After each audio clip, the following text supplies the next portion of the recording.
ये है बोलते पन्ने और आप सुन रहे हैं इस सप्ताह।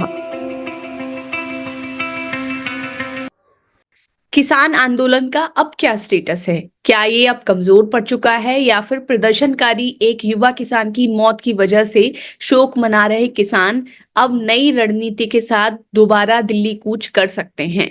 इस सवाल का जवाब पाने के लिए हमें इस सप्ताह आंदोलन से जुड़े कुछ बड़े डेवलपमेंट से होकर गुजरना पड़ेगा, जो मेन स्ट्रीम मीडिया में बड़ी खबर नहीं बने, लेकिन उनका असर इस आंदोलन के भविष्य को तय करेगा।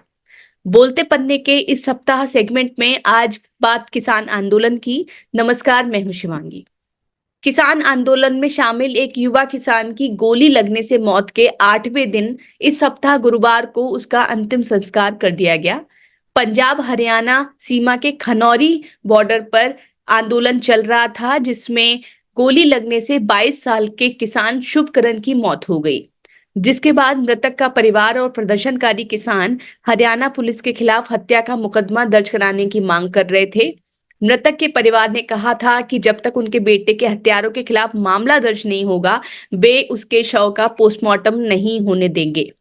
किसान आंदोलन का समर्थन करती आ रही पंजाब सरकार ने मृतक के परिवार की बात तो मानी, लेकिन उसे कभी लागू नहीं किया, यानी कि इस मामले में एफआईआर दर्ज नहीं हुई।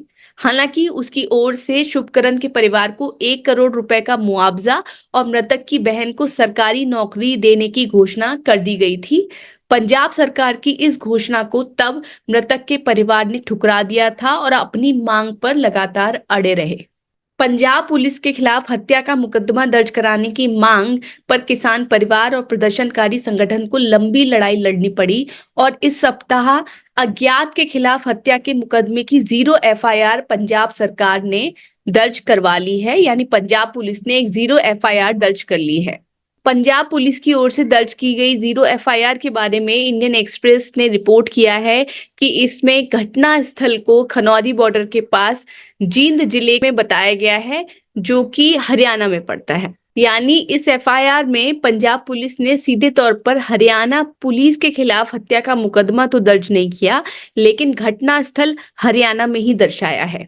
इसके बाद बीते बुधवार को शव का पोस्टमार्टम किया गया और 29 फरवरी को पैतृक गांव में शुभकरण का दाह संस्कार कर दिया गया। एफआईआर दर्ज करने में की गई देरी पर किसान संगठनों ने नाराजगी जताते हुए कहा कि पंजाब सरकार ने तब एफआईआर दर्ज की जब वे इस मामले में हाईकोर्ट चले गए।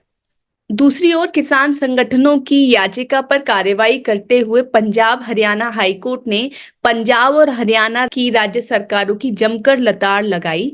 हाईकोर्ट ने हरियाणा सरकार से कहा कि आप सरकार हैं, आतंकवादी नहीं, जो इस तरह किसानों पर गोलियां चलाई जा रही हैं। सुनवाई के दौरान हाईकोर्ट ने पंजाब सरकार से सवाल किया कि शुभकरण के शव को 1 सप्ताह तक रखा गया, फिर भी इसकी जांच क्यों शुरू नहीं हुई? जब किसान की मौत प्राकृतिक नहीं थी, तो ऐसे में क्यों पोस्टमार्टम और एफआईआर दर्ज करने में इतनी देरी हुई? और इस तरह हाईकोर्ट ने किसानों की उस याचिका पर सुनवाई शुरू कर दी जिसमें शुभकरण की मौत की जांच एक रिटायर्ड जज से कराने की मांग की गई है। इस मामले पर कोर्ट आगे की कार्यवाही पोस्टमार्टम रिपोर्ट आने के बाद करेगी। युवा किसान की 21 फरवरी को हुई मौत के बाद किसान संगठनों ने दिल्ली कूच की योजना को 2 दिन के लिए टाल दिया था, फिर इसे आगे बढ़ाकर 29 फरवरी तक के लिए टाल दिया गया। इस हिसाब से माना जा रहा था कि 29 फरवरी को किसान संगठनों की ओर से कोई नई घोषणा की जाएगी, लेकिन इस दिन ही शुभकरण का अंतिम संस्कार हुआ, जिसके बाद किसान नेता जगजीत सिंह डल्लेवाल ने कहा कि आज हमारे युवा नेता शुभकरण का अंतिम संस्कार कर दिया गया है, जिसकी वजह से आज हम कोई रणनीति बनाने की स्थिति में नहीं हैं। दूसरी ओर द इंडियन एक्सप्रेस ने 1 फरवरी के अखबार में यह जानकारी दी कि शुभकरण की मौत के बाद उनकी अंतिम अरदास रविवार को की जाएगी, जिसके बाद ही किसान मोर्चा आगे की योजना बना पाएगा।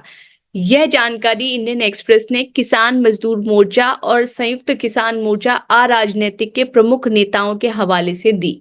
आपको बता दें कि 23 फसलों पर मिनिमम सपोर्ट प्राइस की गारंटी मांग रहे प्रदर्शनकारी किसानों की 18 फरवरी को सरकार के साथ चौथे राउंड की बैठक हुई थी। इस बैठक में सूत्रों के हवाले से सामने आया कि केंद्र सरकार 5 वर्ष के लिए कुछ शर्तों के साथ कुछ फसलों पर मिनिमम सपोर्ट प्राइस की गारंटी देने को तैयार भी हो गई थी। बैठक के तुरंत बाद किसान संगठनों ने बयान दिया था कि हम 2 दिन के लिए दिल्ली कूच डाल रहे हैं, लेकिन अगर सरकार के प्रस्ताव पर विचार करने के बाद सहमति नहीं बनती है तो 21 फरवरी को दिल्ली कूच करेंगे। और फिर यही हुआ। किसानों ने केंद्र सरकार के प्रस्ताव को ठुकरा दिया और कॉल दी कि 21 फरवरी को दिल्ली कूच किया जाएगा। इसके बाद 21 फरवरी को खनौरी और शंभू बॉर्डर पर किसानों और पुलिस के बीच हिंसक हाथापाई हुई। मीडिया रिपोर्ट्स के आधार पर पुलिस की ओर से गोलियां चली, जिसके चलते 22 साल के प्रदर्शनकारी किसान शुभकरण की मौत हो गई। इस घटना में 9 पुलिस वाले भी घायल हुए। किसान संगठनों का कहना है कि 13 फरवरी से हरियाणा और पंजाब की सीमा पर चल रहे प्रदर्शन में अब तक 400 किसान घायल हो चुके हैं।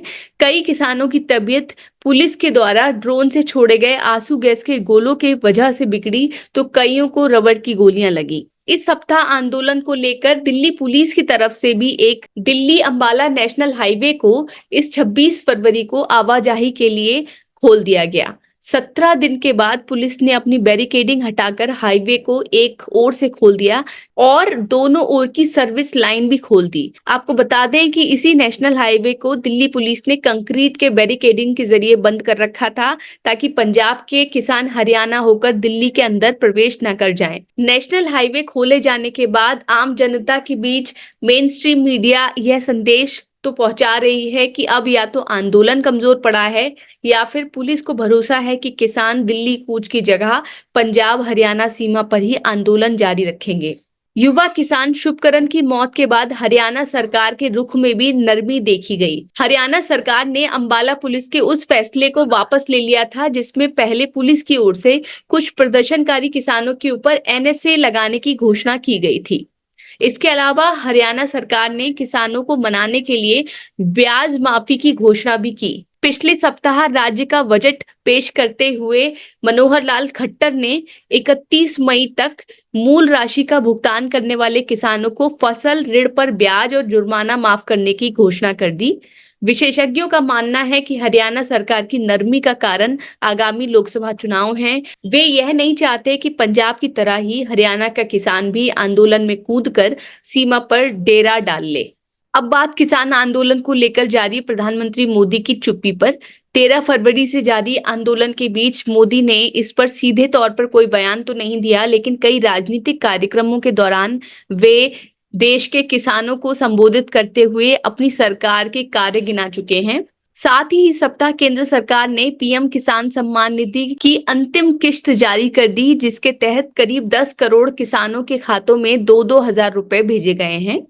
यानी कुल मिलाकर आंदोलन के इस दौर में केंद्र सरकार अपनी तरह से किसानों को साधने में लगी है। तो दोस्तों, ये था किसान आंदोलन से जुड़ा अब तक का अपडेट। इस मामले में रविवार को अंतिम अरदास के बाद संभावना है कि किसान आगे की रणनीति के बारे में घोषणा करें।